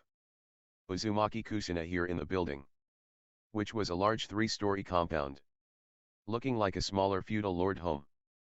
He had surrounded the building in many powerful seals to prevent those within the village of Konoha from feeling the evil chakra that was the kyubis, as well as to keep people out. Minato was the yondaime Hokage of the village hidden in the leaves. He had married his wife, Kusina. in secret to prevent her from being used as a way to get to him. The only people that knew were a couple of Kusuna's friends, Minato's sensei Jiraiya and Sarutobi. The last Hokage. Minato had a sense of foreboding, and he offered a quick prayer to Kami in hopes nothing went wrong with the birth of his son. He focused more chakra into the seal, squeezing Kusuna's hand in support. "I'm going to kill you, Minato. I'll neuter you with a freaking spoon," Kusuna screamed, nearly crushing her husband's hand. Minato's sweat dropped at his wife's yell, but he didn't respond. Instead, he stroked her hair as she continued to work to bring their son into the world. "You are doing good, princess." "Almost there," Minato reassured his wife. "Ah!" the fiery redhead screamed as she gave one final push. Minato released his wife's grasp, and used both hands to lift up their child. Minato held the frail infant gently as he grabbed a blanket and wrapped the surprisingly silent child in it. As Minato slowly rocked the small boy, he noticed the 6 whisker marks, 3 on each cheek. "It must be from Kusuna being the Kyuubi Jinchuriki," he mused. "Please. Give him here," Kusuna rasped. Exhausted as she was, she still wanted to hold her child. Minato paused his thoughts and carefully handed their baby to his wife. He noticed that the infant had yet to open his eyes, which concerned him. "His name will be Nakata. Like we decided," Kusuna said, much more firmly now that she cradled her child in her arms. The newly named Nakata cooed and snuggled closer to her, causing her to hold him tighter. Kusuna and Minato took this time to observe their newborn child and smiled at their baby boy. He had the 6 whisker marks, beautiful tan skin and crimson spiked hair, the color of his mother's hair and the style of his father's. When the boy finally opened his eyes, his parents were amazed at their bright violet coloring. Kusuna smiled brightly. "Haha. Minato-kun. He looks more like me than you," she yelled loudly, having won the bet with her husband. Minato smiled happily, uncaring that he lost. "I now have a son. Something I thought I would never have." "He has my face though," Minato countered. But Kusuna wasn't paying attention anymore. Kusuna tickled her son lightly. "I am so happy to have my son in my arms," Kusuna rejoiced, pulling her son closer. She rubbed noses with her child, eliciting a soft giggle from the small boy. "Congratulations, Kusuna. You have brought our son into the world," Minato said, leaning on the bed next to his wife and smiling as he caressed the top of Nakata's head. Minato turned and looked at Kusuna, who could only be described as a red-headed beauty with long smooth crimson red hair going all the way to her waist, and violet eyes. She smiled at Minato as she slowly rocked their son back and forth. "Hello, Sachi," Kusuna said to Nakata as she stared into his intelligent violet eyes. Minato turned to his son, pride clear on his face. "Welcome to our family, Nakata. Rest Kusunaheim. I'll go wash Nakata and check to make sure that he's okay," Minato said. He reached for the newborn to go give him his first bath. As he carried his son toward the door, Kusuna smiled as she watched them go and then laid back exhausted against the bed.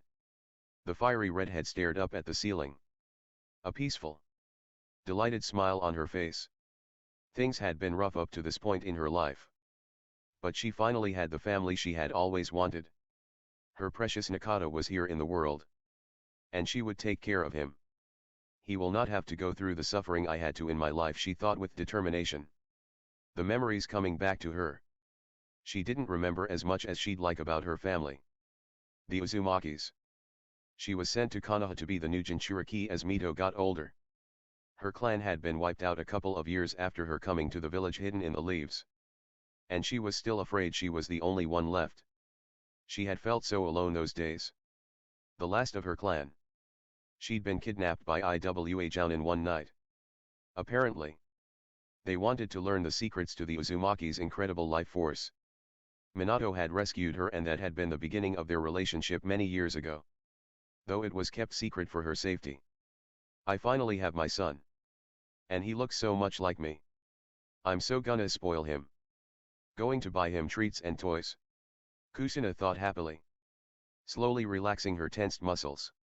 The exhaustion setting in. She was ripped out of her thoughts as she heard a tremendous crash. Not a second later the wall to her room was blown through by a large mass of fast-moving yellow that flew across the room and into the other wall.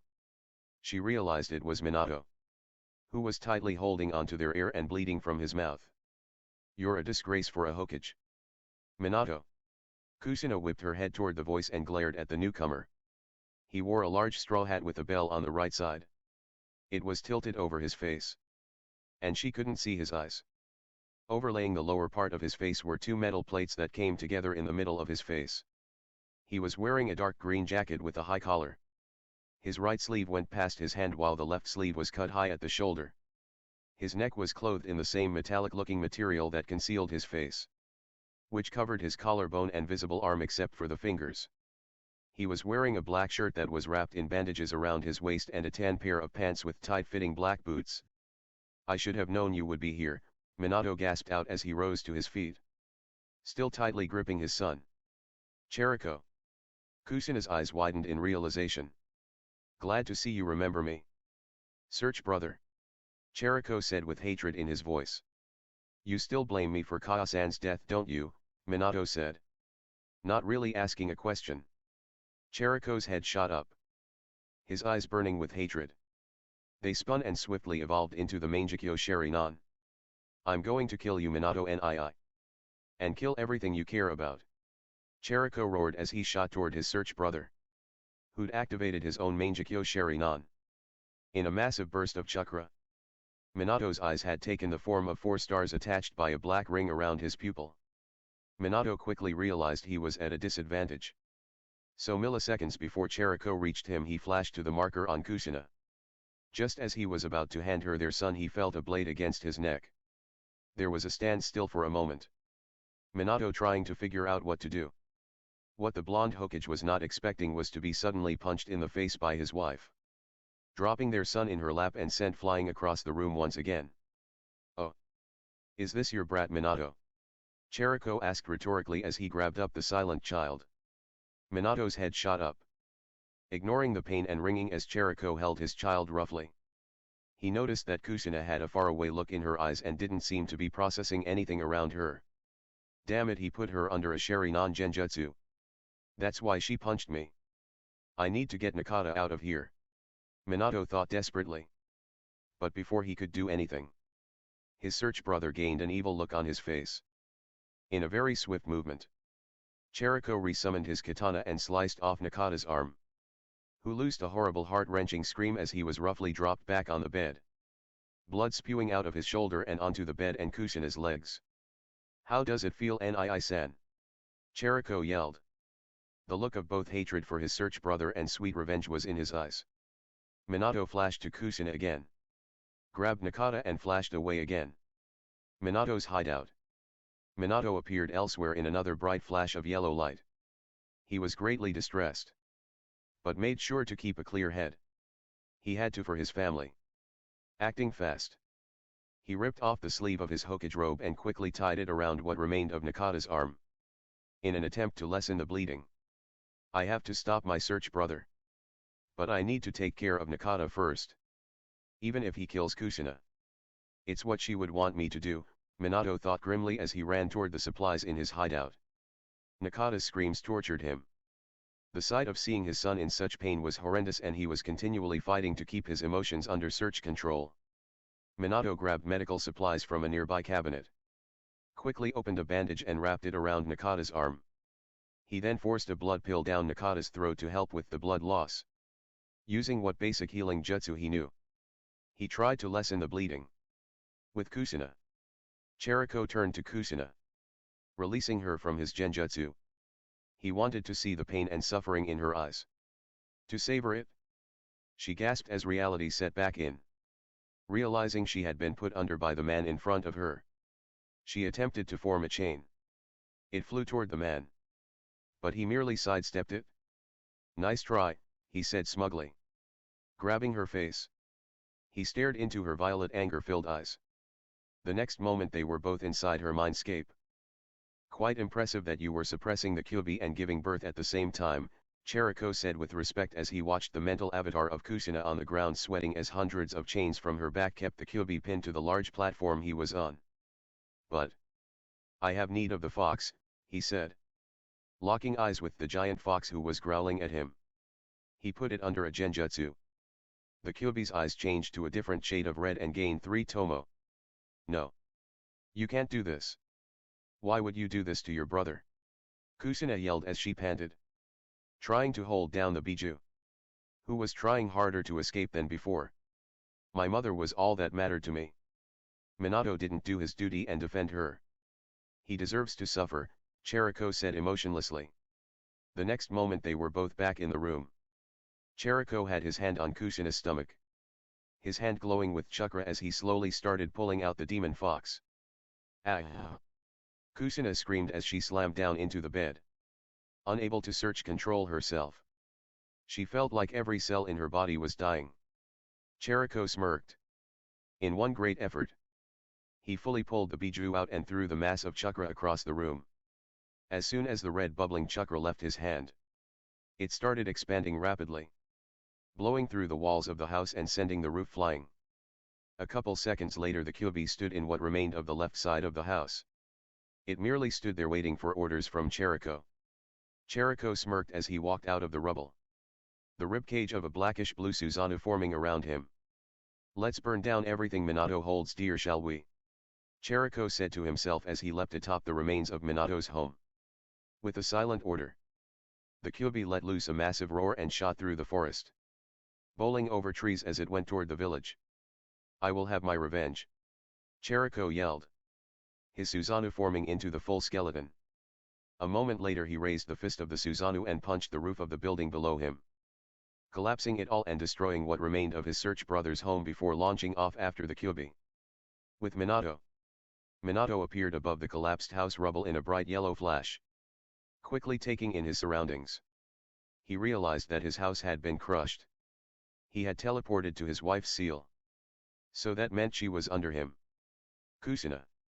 Minato yelled frantically, empowering his limbs with chakra. He lifted a large piece of a wall and chucked it dozens of feet away. He pushed another large block of rubble and could see red hair peeking out through the rocks. Activating his Sharingan, he was able to see her chakra network through the stones. Though it was painfully weak. Rage filled his eyes. And he created his signature jutsu in one hand. Raise Nan. Minato roared as he struck the rubble holding his wife down and sent it flying through the air out into the trees. There lay Kusina. One arm crushed. Bleeding and impaled in multiple places. But thankfully still alive even after all she had been through. Minato fell to his knees as he cleared the last of the rubble and slowly pulled his wife away from the crushed building. Kusina-hime. Speak to me. Please. Please talk to me. Minato nearly shouted. He was trying so hard to keep a level head. Everything was falling apart around him. Minato, cough, he stole the Kyuubi. He's cough using it to attack. Village, Kusina said weakly. As she stared up at her husband through half-opened eyes. Minato, you have to, stop the fox. Take care of our son, okay, she said as firmly as she could as Minato held her hand to his face and caressed her hair. Goodbye Mina-kun. See you on the other side, she said. Fighting off death for a little while longer. Neither of them noticed a darkness flit across the clearing and merge with Kusina's shadow on the ground. I will, Kusina. I will. I will take care of him. I promise, Minato said. Tears pouring out of his eyes. Go. My love. Save the village, she said with a small smile. Minato was forced to watch the light leave her eyes. To feel her go limp in his arms. No! Minato roared in anguish to the sky. His eyes evolving to his Mangekyo Sharingan. His chakra flared violently around him as his eyes started bleeding and gained a dangerous look. His Susanoo formed around him. A bright yellow skeleton. Minato fought against his own emotions. It wouldn't do to go full Susanoo on the Kyuubi and damage the village. At the moment though, he was having a hard time caring about whether or not the world knew he had a Sharingan. He dispelled the Susanoo and picked up his dead wife. In a bright flash of yellow light, he disappeared and reappeared in his hideout. Nakata lay in a corner on a bed. Still crying from the pain of missing an arm, Minato grimaced and lay his wife down on the bed next to his boy. As he checked the bandages, he missed noticing the shadow leaving Kusuna's body and merging with Nakata's. Minato carefully took off the bandages and was relieved to see that the bleeding had somewhat stopped. Apparently, Nakata had inherited his mother's accelerated healing rate. Minato grimaced as he realized what he would have to do. The Kyuubi would have to be sealed, which could only be done after he beat his search brother. He'd have to seal him inside Nakata with the Reaper Death Seal. I'm so sorry, Nakata. I don't know what to do. I have to seal the Kyuubi. And I won't be here for you after my death. The ground rumbled as another building in the village was destroyed by the Kyuubi. Minato winced. Ag. I don't have a choice. I have to do this. You will regain your arm from this, Nakata. I'm so sorry. I hope you and Kusuna can forgive me, Minato said in anger, pain, and grief at the situation he was in. Nakata looked directly up at him, his violet eyes already containing pain within them. Minato sighed heavily. And moving around, he began preparing for his battle. He had to win. If he were going to accomplish one thing before he died, it would be to win this battle with his search brother so he could seal the Kyuubi.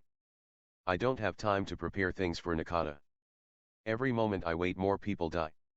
Screaming expletives, Minato punched a literal hole through the wall of his hideout, his emotions threatening to break out again. Who's there? North entrance of Konoha. A few moments before, it was a warm, calm summer night in the hidden village of the Leaf. Lights were seen all around the village as the people went about their lives unaware of what was about to happen. The Kyuubi plowed through the forest, ready to unleash its fury upon the unsuspecting village. A moment later it reached the walls and rammed into them. They stood the first assault. Barely. The huge beast roared powerfully before headbutting the walls again and breaking through, starting its destruction of the village. Swinging its tails and using its paws, the Kyuubi laid havoc to the nearest buildings, rapidly moving through the town. An eye for an eye is never enough. Never. Never. Never, Cheriko said to himself as he alighted on the walls, watching the Biju charge into the village, destroying everything in its path. Sarutobi. Sandame-sama. The Kyuubi has appeared in the north part of the village, and Umbu said as he bowed to the Sandame Hokage. Yes. I heard it. Summon the forces and evacuate the civilians. We must push it out of the village and wait for the fourth, the retired Hokage said resolutely, strapping on another piece of his armor. Where on earth did the Biju come from? Minato Namikaze appeared on the top of the Hokage monument, having finished his preparations to fight the Kyuubi. Looking around, he quickly spotted the colossal rampaging fox. Minato suddenly sensed danger close by and quickly ducked and spun about in an attempt to kick out the feet of the person he knew was his search brother. Cheriko backflipped, his sleeve and jacket whipping through the wind as he landed a few feet away from his search brother, wearing an evil grin on his masked face. Minato said nothing as he shot forward. Dodging a swing from his brother, he attempted to stab him in the chest with one of his kunai. Both of their Mangekyo was flaring. But for the first time, Minato noticed that Cheriko's Mangekyo was different from how he remembered it. Minato dodged his brother's fireball that flew across the carved Hokage images before crashing into the side of the first's head. He has an eternal Mangekyo Sharingan. How in Kami's name did he get that? Minato wondered. Apparently. His shock showed on his face. Noticed my eyes, have you, Nii-san? Cheriko asked mockingly, raising his straw hat. His distinctly different eyes flared and rotated at high speeds before slowing to a stop. 3 Chokotomo attached to each other in a circle, each having a black line connecting it to the edge of his eyes. Like them, I have gained the eternal light. Something you will never have. Cheriko roared in triumph as he shot forward with his sword. It glowed and hummed with chakra as he attempted to slice his search brother down the middle. Minato flashed away to one of his kunai on top of the third's head. He narrowed his eyes at his search brother as the memories of how one got the EMS came back to him. You stole Tio-San's eyes, didn't you? Minato said flatly. It was the only logical explanation. Yes. And it was surprisingly easy. Cheriko yelled as he went through the hand signs for a jutsu. Katon, Goka Mes Shitsu. Fire release, great fire destruction. Minato's eyes widened as Cheriko released as a massive stream of white-hot flames. There was only one thing to counter it. And by the time Minato decided on it, his body was already doing it. Katon, Goka Shitsu, he roared out as his flames clashed against Cheriko in a brilliant display of carnage and anarchy. They pushed against each other for a few moments before Minato disappeared in a flash of light. Cheriko's eyes widened a second before he felt a kunai pierce his chest, just barely missing his heart. He marked me with his seal. When? Cheriko thought as he coughed up blood, his mask sliding back to the sides of his face. Looking up, he saw Minato standing a few feet away. But what shocked him most was what his search brother was holding. You shouldn't have that. That should be mine. Cheriko roared. Minato was holding a large gunbei. It had been something Cheriko had tried to locate after killing their father. But he'd never been able to find it. Now he knew why. Minato simply grimaced. Futon, gunbei Gyurutuabu. Futon, gunbei great wave. Minato yelled as he swung the gunbei at his search brother with all his strength. From the gunbei came a great wave of slicing air that flew toward Cheriko. Cheriko's eyes widened, and his Susanoo began to form around him quickly. He only got as far as the ribcage before the blast hit and sent him flying out across the village. An instant later, in a flash of light, Minato appeared flying through the air alongside him. Cheriko's eyes darted to his search brother, but before he could react they both disappeared in another flash of brilliant yellow light. Just then an apartment complex was sent flying through the air by one of the tails of the Kyubi. Miles from Konoha near the ocean. Minato and Cheriko tumbled to the ground near a three-pronged kunai buried to the hilt in a tree. They had both landed near the ocean on the coast of the Land of Fire. Die Minato! Cheriko roared. The black flames of Amaterasu covering the ground as he got to his feet and his eyesight darting toward his search brother. Minato's Sharingan saw the attack coming, and his Susanoo formed around him. The ribcage of his yellow Susanoo took the brunt of the flames. Minato's eyes burned and began to bleed. But he ignored it. Jumping behind the trees and out of his search brother's eyesight, he released the Susanoo and dropped the flames to the ground where they continued to burn. Minato burst through the trees and attempted to nail his brother with his personally invented Rasengan. Cheriko saw the attack coming and backflipped out of danger, ignoring the pain coming from his chest. Cheriko hit the ground and stumbled as he almost collapsed from having one of his main arteries cut. Blood was pouring down his shirt. No. No, I'm so close. Cheriko raged. His chakra flared as his purplish-black Susanoo formed around him, quickly evolving. See the true power of the eternal light. Kanpuritobadai, Susanoo, complete body, Susanoo. Cheriko roared out as his Susanoo grew to a massive height. It resembled a Tengu with outer armor. On its left side it had a long katana in a sheath that his right Susanoo hand was gripping the handle of. I will not lose to you. Search brother. Minato roared, his eyes flaring and bleeding profusely, while spinning violently. His yellow ribcage formed and quickly grew to a slightly shorter height than his search brother's, glowing an ethereal golden color. Minato's Susanoo looked similar to his brother's, but his weapon was a large chain whip. With a roar, Cheriko drew his massive fiery purple katana. Slashing it through the air, he sent a crescent curve of purple chakra at his brother. Minato brought his massive hands up at the level of the slash. Cheriko smirking and thinking that Minato had no way to deal with this attack.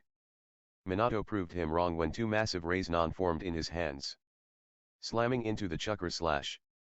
Chudama Rasengan! Minato yelled out as he obliterated his search brother's attack before launching himself across the terrain toward his search brother's Susanoo. Pulling one hand back, he swung for his brother's face, so focused on nailing his target with his giant Rasengan. Minato didn't see Cheriko bring the sword around and cut halfway through his own Susanoo's torso. His eyes pulsed in pain and it felt like every cell in his body was screaming. This pain of using the Susanoo is getting worse. Like father said it would, Minato grimaced. Bringing around his other Susanoo hand, he hit the other side of his brother's Susanoo face. Then both of their Susanoos dispelled from the strain and damage they had sustained. Minato fell to the ground and hit it hard. Cheriko flew through the air from the after effects of Minato's Rasengan. A few moments later Minato pulled himself to his feet. moving toward where his search brother had crashed. Must have run off. Not like him, Minato mused at not finding him there. He then popped his dislocated shoulder back in with a sickening crack and winced at the pain before taking a deep breath and disappearing in a flash. Moments before. With a sigh, Hiruzen ran forward and jumped out of his home office window and onto a nearby roof. Looking around to get a better view of the village. He didn't even need to see the Kyuubi before he began heading toward its direction. The sheer evil presence of its chakra was so powerful that any ninja would be able to find the source with their eyes closed. As soon as he approached the great beast, the Kyuubi actually turned its head toward him, as if sensing his presence. What was even worse? My God! Could it be? The Kyuubi's eyes held the Sharingan. How was that even possible? Kukiyos no Jutsu, come forth. Great Monkey King Inma. Not taking any risks. Hiruzen bit his thumb and summoned forth his greatest ally and weapon. Inma. Appearing through a small cloud of smoke. Inma's eyes widened when he saw the great demon ravaging the village in front of them. Good Lord! It's the Nine Tails, he exclaimed. Turning back to look at Hiruzen. What is going on, Sarutobi? The Kyuubi has appeared within the village. And it looks like the beast somehow has a Kekii Genkai. Hiruzen quickly explained. Pointing back to the giant fox. Look. The Kyuubi has the Sharingan. Sure enough. With a closer look, Inma was able to spot the three Tomo eyes of the beast. I think the Kyuubi might be being controlled, Sarutobi. Biju cannot have Kekii Genkai, Inma said as he winced from the crash of a flying building hitting the ground. Let's not waste any time. Inma. Hiruzen shouted out to his companion. Completely not hearing what his partner said over the crash of another building, transform and help me push the fox out of the village. Right. Here I go, Sarutobi. In another blast of smoke, Inma transformed into the famed black diamond staff and flew towards Hiruzen, who caught it out of the air and spun it around to face the Nine Tails. Here we go, he shouted while pushing his chakra into the staff. Instantly, the staff expanded outwards at an incredible rate, shooting forth hundreds of yards in a second, all while growing as it went. By the time it reached the Kyuubi, the end of the staff was bigger than a house. It slammed into the beast with so much force that it actually managed to push it back, sending it flying backward and outside of the village's perimeter. A massive cheer arose from the shinobi who had been in the area to see this incredible feat. Seconds later, Shikaku, the head ninja under the fourth Hokage, landed next to Hiruzen. All around them, Jonin and Umbu ninjas sped toward the Kyuubi. Lord Third, Shikaku called out. I briefed the high-level ninja. They're to keep fighting the Kyuubi and keep it out of the village now, but the fourth Hokage is nowhere to be found. Present. Kukiyos no Jutsu. Minato yelled as he dropped on top of the Kyuubi with his summon Gamabunta, and pinning the Kyuubi onto the ground. The ninja surrounding the Kyuubi let up a cheer and Sarutobi sighed in relief. Try to hold him down as long as you can. Teleporting something this big requires preparation, Minato said, rapidly going through hand seals. Are you crazy? I am not a miracle worker. Hurry. Gamabunta shouted in response. The giant toad kicked back one of the flailing tails the Kyuubi had been attempting to whack him off with. Suddenly both Minato and Kyuubi disappeared in a massive, bright blinding light that made all the surrounding ninja cover their eyes. Gamabunta dispelled a moment later. Large clearing outside Namikaze estate. Minato and the Kyuubi appeared outside the remains of his home. Not far away lay Nakata, wrapped in a cloth as he rested on a pedestal. Standing next to him was a man with pale white skin and straight red hair that covered the right side of his face, obscuring his eye. His only visible eye was a shocking violet color. He wore a black cloak with red clouds and a high collar, covering the rest of his body. The man observed the Kyuubi, then turned to Minato. Everything is prepared for the sealing, Hokage-sama. Konan-chan is taking your message to the third? Minato nodded.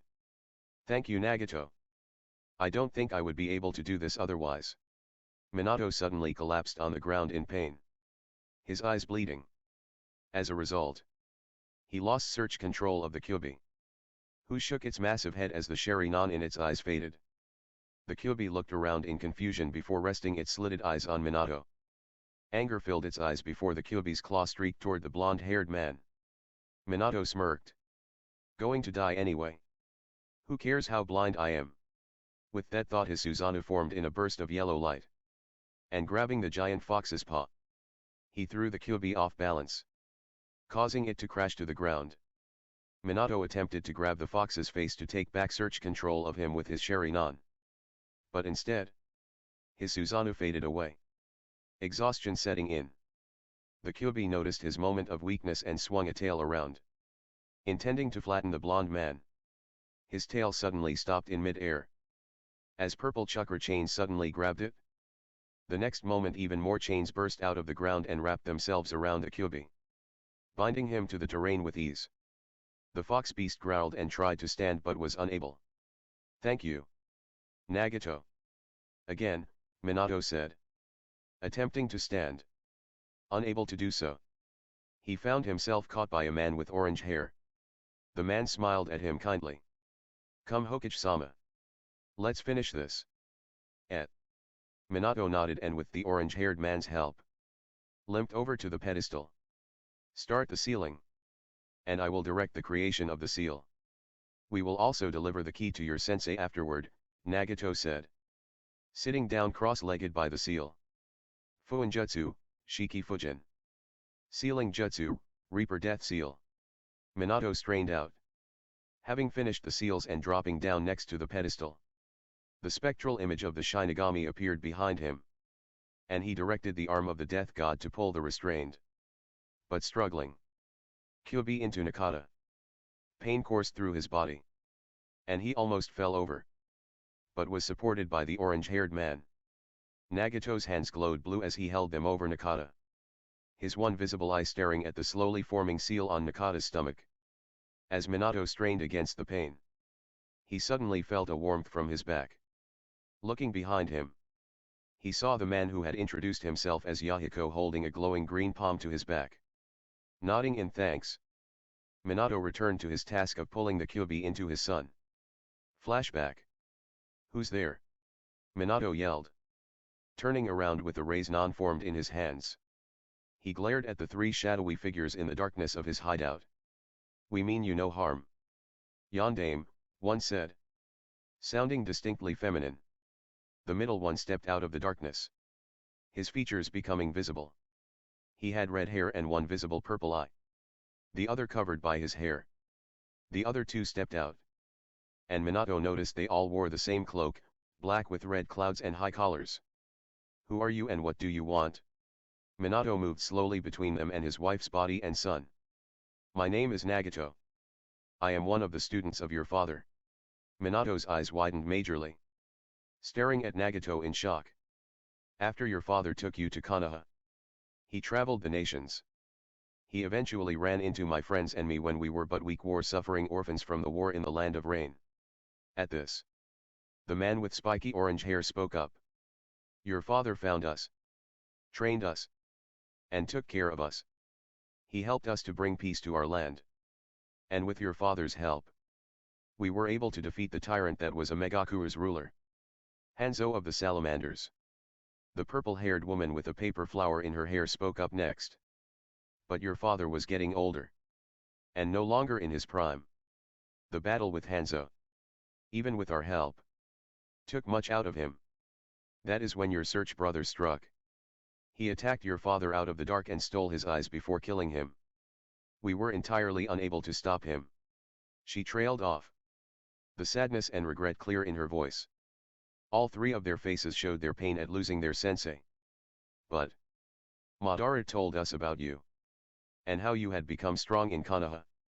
We kept tabs on you over the years as I eventually became the leader of Amegakuru.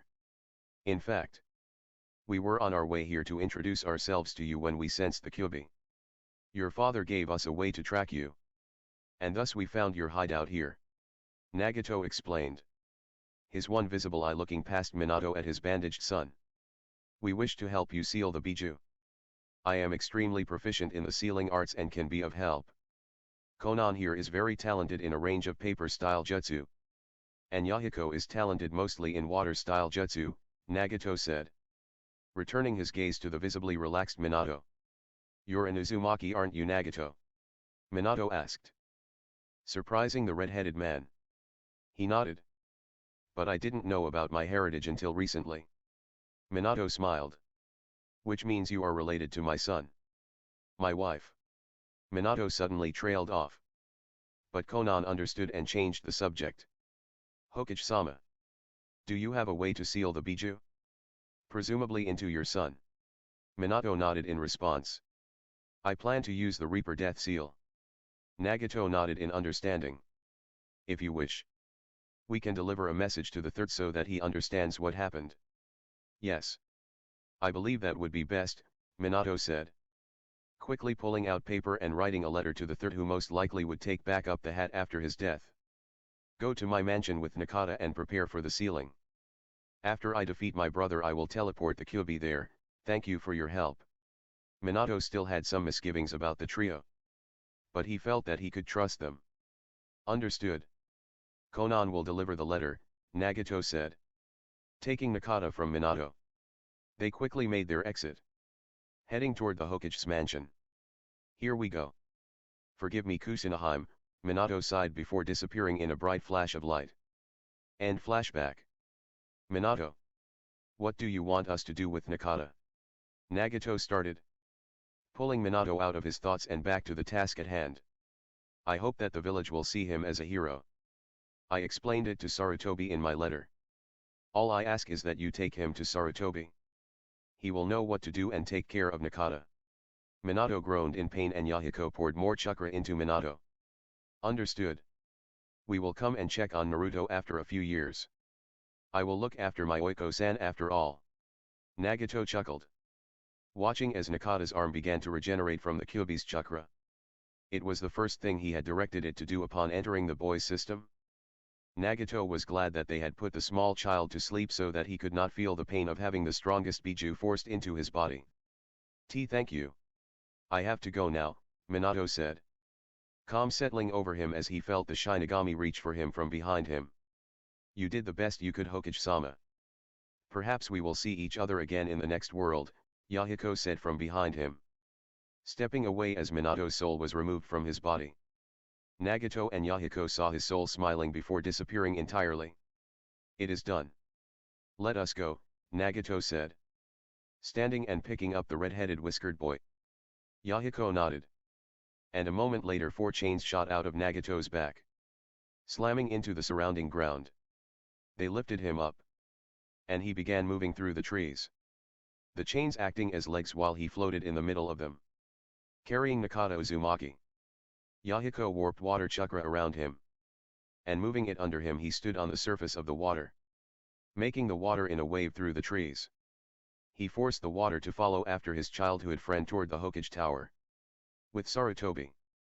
We have not found the 4th Hokage. Lord Third.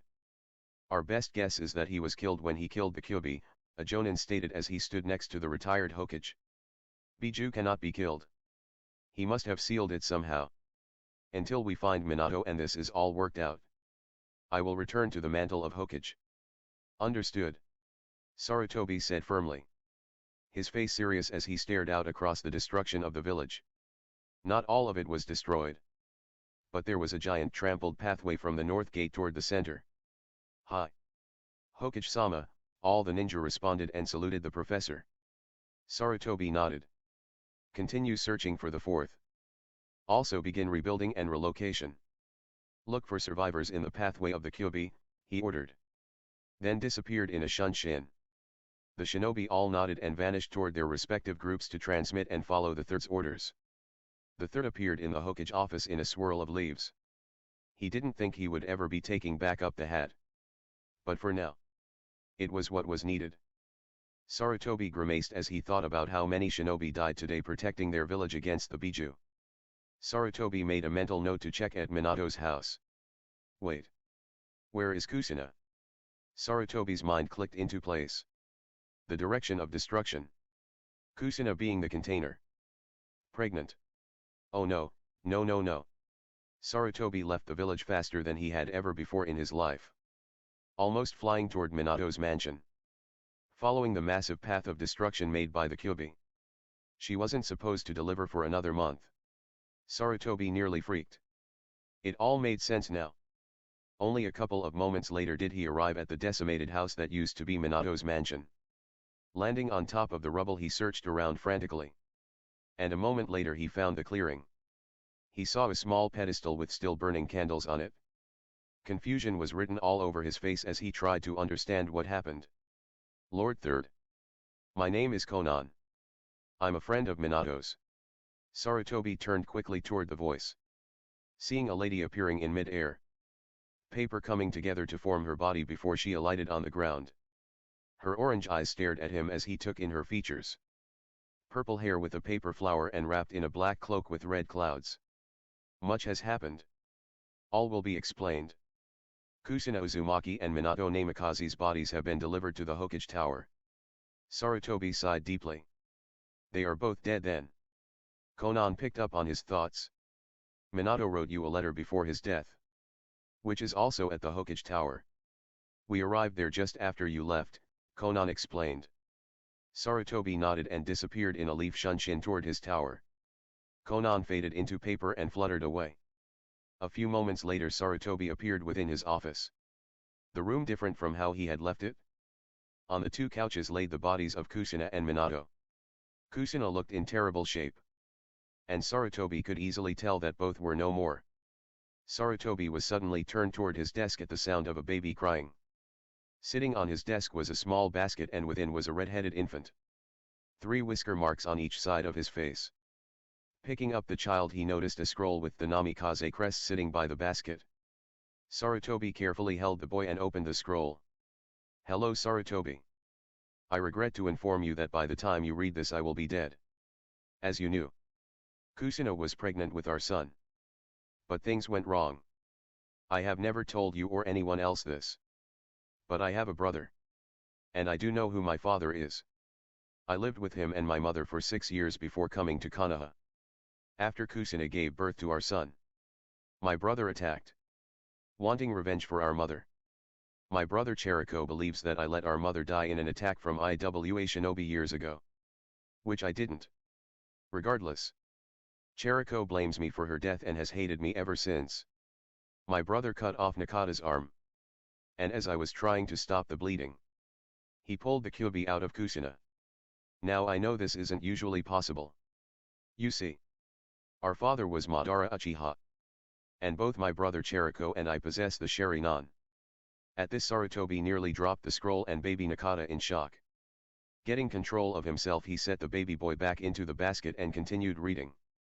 I kept my Sharingan a secret for many reasons. It is likely that Nakata will also possess the Sharingan.